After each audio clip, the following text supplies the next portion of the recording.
दिसतो ना त्याला भवानी टोक म्हणतात पूर्वेकडचं. पश्चिमेच्या टोकाला हिरकणीचा बुरुज म्हणतात आणि दक्षिणेकडे काळकाईचा खळगा आणि उत्तरेकडचं लाचचं टोक, त्या टोकाला टकमक टोक असं म्हणतात. चारही टोकांमध्ये गडाचा जो परिसर आहे हा 100 एकरामध्ये पाहायला भेटतो. समोर तुम्हाला इथे भिंती दिसतात ना दगडामध्ये बांधलेल्या, ते दारुगोळ्याचं कोठार होतं बघा. दारुगोळा साठा तिथे करायची. गडाच्या दक्षिणेकडे सुद्धा आहे आणि रायगडाच्या उत्तर टकमक टोक आहे त्यामध्ये त्या दारुगोळ्याचं कोठार आहे. इंग्रजांनी काय केलं, या कोठारावर हल्ला केला 1800 आणि त्याच्या बाजूला अशा पाण्याच्या 12 टाक्या आहेत, इंटरकनेक्ट जोडलेल्या आहेत की 12 टाक्या म्हटलं की त्यातला जो खडक काढला टाक्या खोदून तो तिथे इमारत बांधली इथे आणि तिथे पाणी साठवलं गेलं. पाणी अडवा आणि पाणी जिरवा. गडाच्या दक्षिण बाजूला काही दरवाजा दरवाजा आहे, त्याला इतिहासामध्ये म्हणतात वाघ दरवाजा म्हणतात. संकटकारी मार्ग.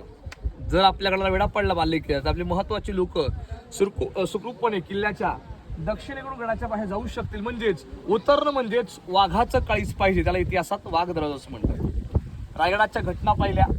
महाराजांचा कार्यकाळ महाराज 1656 ते 70 14 वर्षामध्ये या गडाची बांधकाम पूर्ण झाली आणि 1671 मध्ये शिवाजी महाराज रायगडावर राजधानी राजांनी रायगडावर स्थापन केलं. इथून राजकारणाला सुरू केला. महाराज 26 वर्ष होते राजगड किल्ला पुण्यामध्ये. राजा अखेर आपण पाहिलं की अखेरचा कार्यकाळ राजांचा 10 वर्ष रायगडास होता. 1656 ते 70 बांधणी पूर्ण झाली. 1671 ला महाराजांचं वास्तव्य गडात सुरू झालं. 6 जून 1674 ला महाराजांचा शिवराज्याभिषेक सोहळा सुद्धा हा रायगडाने पाहिला आणि याच रायगडावर राजाने आपला प्राण सोडला. महाराजांनी आपला देह सोडला आपल्या वाड्यामध्ये 3 एप्रिल 1680 मध्ये महाराजांच्या रहत्या राजवाड्यामध्ये. 9 वर्षाचा कार्यकाळ पाहिला की उत्तराधिकारी छत्रपती संभाजी महाराजांच्या आधिपत्याखाली गडाला 9 वर्ष संभाजी महाराज होते. संभाजी राजांची हत्या केली औरंगजेबानं 11 मार्च 1689 ला. त्यांच्या डोळ्यात तापत्या लोखंडाच्या साया लावल्या, त्यांचे डोळे काढले. पण छत्रपती संभाजी राजांनी आपले गड किल्ले मोगलांना दिले नाही.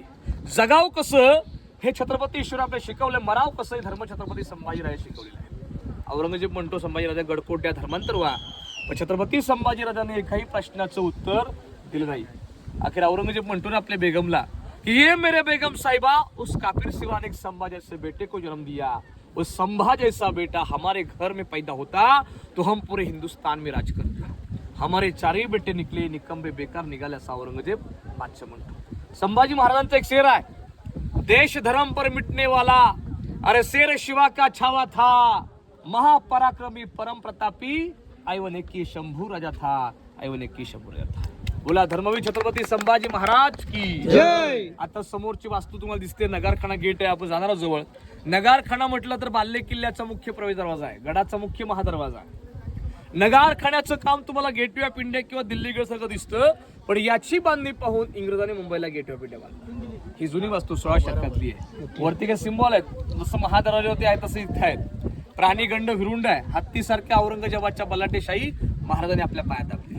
लाकडाचे दरवाजे होते, तो आगळा असे दगडाच्या बेजागड्या होत्या. आणि आपण जर पाहिलं की नगारखाना हा बाल्य किल्ल्याचा मुख्य दरवाजा आहे. येथे राष्ट्रीय ध्वज 15 ऑगस्ट 26 जानेवारी तिरंगा इथे फडकवला जातो गडावर आणि शिवराज्याभिषेकाला स्वराज्याचा मानाचा भगवा गडावती इथे असतो. 6 जूनचा शिवराज्याभिषेक तिथी तारखेप्रमाणे कार्यक्रम गडावती असतात. लाखो शिवभक्त राज्याभिषेक सोहळ्याला इथे किल्ल्यावर. आता आपण जाऊया शिवरायांच्या राजसभेत.